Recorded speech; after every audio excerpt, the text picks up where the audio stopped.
Welcome to the Berlinale 2022 with Scandinavian Films. I'm Wendy Mitchell.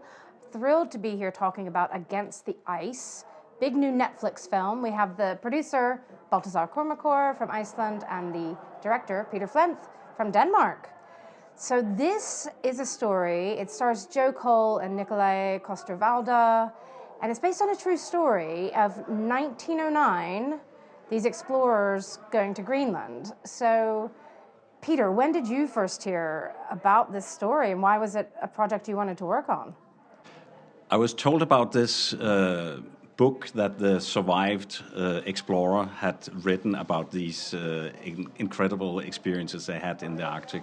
And I read it and I thought, this is a story we haven't heard about before, and the two characters, such different characters as a captain and a mechanic put together under this pressure, was just interesting. So I sent the book to Nikolaj Coster-Waldau, and from there on we decided to do it and develop a script. Great. And yeah, he became very essential to this project. It became a passion project for him. He did. He really likes Greenland also and was passionate about it, and he involved himself both as an actor and a writer. Right. And he also produces alongside you, is that right? Yeah. Yes. Yeah. And so does Peter in a way, that they are originated, the project originated from them, so therefore, but the actual producing is done by RVK Studios and me, Great. And Baltasar, you're one of the busiest filmmakers I know.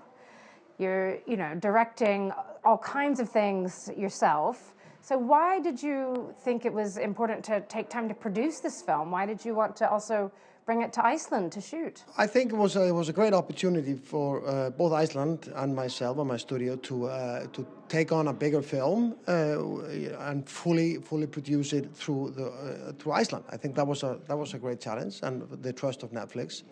I also David Cossey, who runs the international film side, is good friends, and we worked together on many films. When he brought it to me and said, "Are you interested in looking at taking this on with Nikolaj and Peter?" So there was already a package there that I came about. We had to develop the script quite a bit from there, and the project. But it also, I really liked the story. I really liked the idea of the story, and that part of Greenland hasn't been shown very much, and also it is quite similar to Iceland in many ways, so we could shoot it partly in Iceland. So there are many elements that came together, and I do produce other people's films, and at the same time as I make my own. The film looks stunning. It also looks very cold. Because you shot about 10 days in Greenland and then the rest of it in Iceland. So can I just ask, where in Iceland was it? Were you on the glaciers there? We were on the glaciers because we decided early on that we didn't want to do too much CGI. We wanted the actors to be in the elements. So it was perfect there because, the infrastructure and the experience, most of all, the experience of a film crew to work in those conditions, that was essential. So from early on, even before Baltasar had read the script, we had looked up Reykjavik Studios because we knew they could work with snow, cold and ice. You're used to this.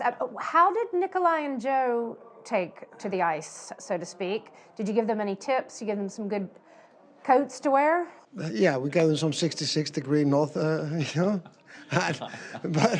but eventually, the costumes are actually made out of real seal skin, and it's a reindeer skin, was it? Reindeer skin. So, yeah. So they had pretty warm but kind of old-fashioned costumes, but I think Nikolaj he's married to a woman from Greenland, and have been a lot there, so he's accustomed to the cold. He was ready to take this on and did that fully. I mean, I rarely seen such a committed guy in the snow as Nikolaj was.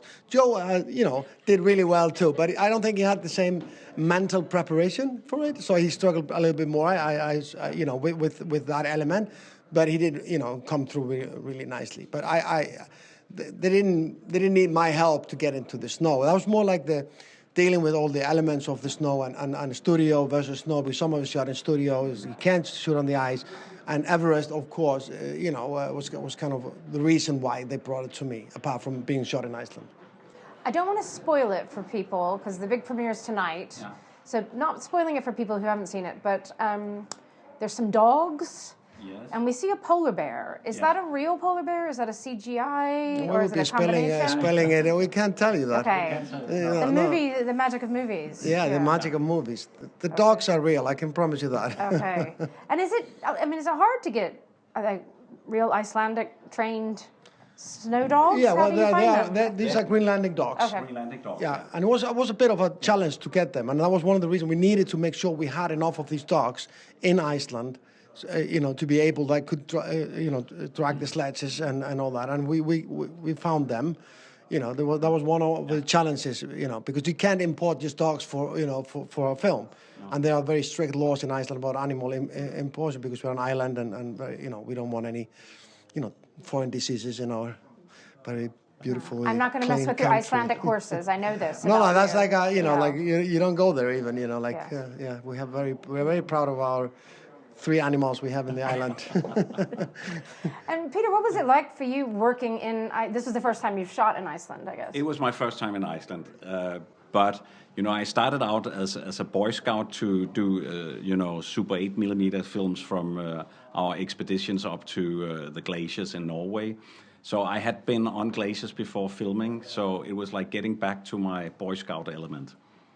Okay, good. You have to be hardy to do this. And why do you think, this expedition back in the early 1900s, why does it feel so relevant today? Why do we still like these exploration films? First of all, it's like what drives people when they have a mission and set themselves this goal that they just want to go through with it. Secondly, the experience of suddenly being captured in a very little space. They're in this hut for a long time. I think it's been relevant. I mean, the whole world knows how it is to be isolated within the COVID situation.